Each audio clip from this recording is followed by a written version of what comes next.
সুপ্রিয় শিক্ষার্থীরা, তোমরা কেমন আছো? অনলাইন ক্লাসে আজকে তোমাদের স্বাগতম। আজকে আমাদের ইংরেজি সেকেন্ড পার্ট। আচ্ছা, আজকে আমরা আলোচনা করব গ্রামারের ন্যারেশন অংশটি নিয়ে। বলতে পারো তোমরা? বলো তো, ন্যারেশন মানে কি? ন্যারেশন মানে উক্তি বা কথা। তা বাংলা ভাষার ন্যায় ইংরেজি ভাষাতেও কোনো একজনের বক্তব্য, মন্তব্য বা অনুরোধ অন্য কাউকে জানাতে হয়। তাহলে বক্তব্য, মন্তব্য বা অনুরোধ জানানোর এই প্রক্রিয়া ধরনকে ন্যারেশন বা স্পিচ বলা হয়। তাহলে আমরা বলতে পারি বক্তার উক্তিকেই কি বলা হয়? ন্যারেশন বলা হয়।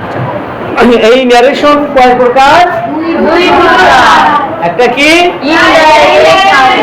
ডাইরেক্ট, আর হচ্ছে একটা হচ্ছে প্রত্যক্ষ উক্তি, আর একটা হচ্ছে পরোক্ষ উক্তি। তাহলে গত ক্লাসে তোমাদের বুঝিয়েছিলাম যে প্রত্যক্ষটা কি? বক্তা যখন নিজেই নিজের কথা বলে, প্রকাশ করে। কে বললো? তাহলে বক্তা যখন নিজেই নিজের কথা প্রকাশ করে, এটা কি ডাইরেক্ট ন্যারেশন বা প্রত্যক্ষ উক্তি। আর পরোক্ষ উক্তিটা কি? ইনডাইরেক্ট কি? যে বক্তার কথা নিজে না বলে অন্য নতুন বলে, এটা কি পরোক্ষ উক্তি। তাহলে আমরা বলতে পারি, যেমন রহিম বলছে, রহিম বলে, রহিম সেজ আই এম কি সিক। রহিম বলে যে আমি অসুস্থ। রহিম নিজে বলতেছে, কিন্তু এখন করিম স্কুলে আসছে, একসঙ্গে আছে দুইজনই। করিম আসছে, রহিম আসেনি। স্যার আমি বলছে, কি হলো রহিম আসেনি কেন করিম? তখন করিম বলছে, স্যার রহিম খুব অসুস্থ, এই জন্য আসেনি। রহিম কি বললো কথাটা? করিম বললো, কিন্তু কথাটা কি করিমের? রহিমের কথা। তাহলে রহিমের কথা কে বললো? করিম বললো। এই যে এটা হচ্ছে তোমাদের ইনডাইরেক্ট। তাহলে আমরা প্রত্যক্ষ উক্তি আর পরোক্ষ উক্তি আমরা বুঝতে পারলাম না?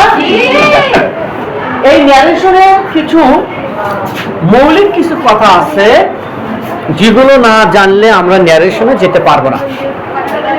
যেমন স্ক্রিনে তোমার দেখো, অর্থাৎ ব্ল্যাক করে দেখো, আমি একটা বাক্য লিখছি, Rahim says I am sick. Rahim says I am sick. আচ্ছা, এখানে কিছু দেখতে পাচ্ছ তোমরা? কি দেখতে পাচ্ছ? কমা, ইনভার্টেড কমা, তাই না? তাহলে এই প্রত্যেকটা অংশের এক একটা নাম আছে। সেটা যদি আমরা না চিনি, তাহলে কিন্তু আমরা ন্যারেশন চেঞ্জ করতে পারবো না।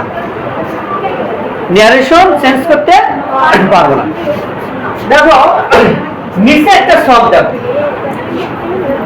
এই যে এখানে হি, এটা সাবজেক্ট, যাকে আমরা বলতে পারি স্পিকার।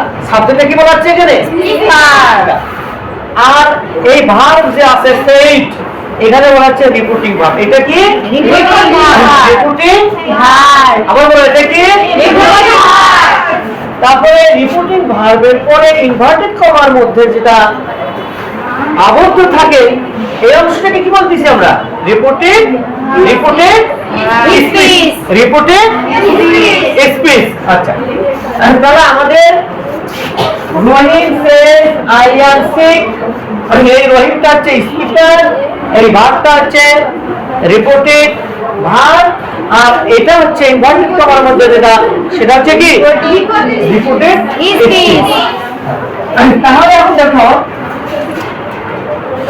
ডাইরেক্টের ক্ষেত্রে আমরা এটা বললাম। ইনডাইরেক্ট দেখো, স্পিকার, তারপর রেকর্ডিং ওয়ার্ড, তারপরে একটা লিঙ্কার ওয়ার্ড থাকে। একটা কি থাকে? লিঙ্কার মানে সংযুক্ত। ইনডাইরেক্ট করার সময় দুটো বাক্যকে সংযুক্ত করার জন্য দ্যাট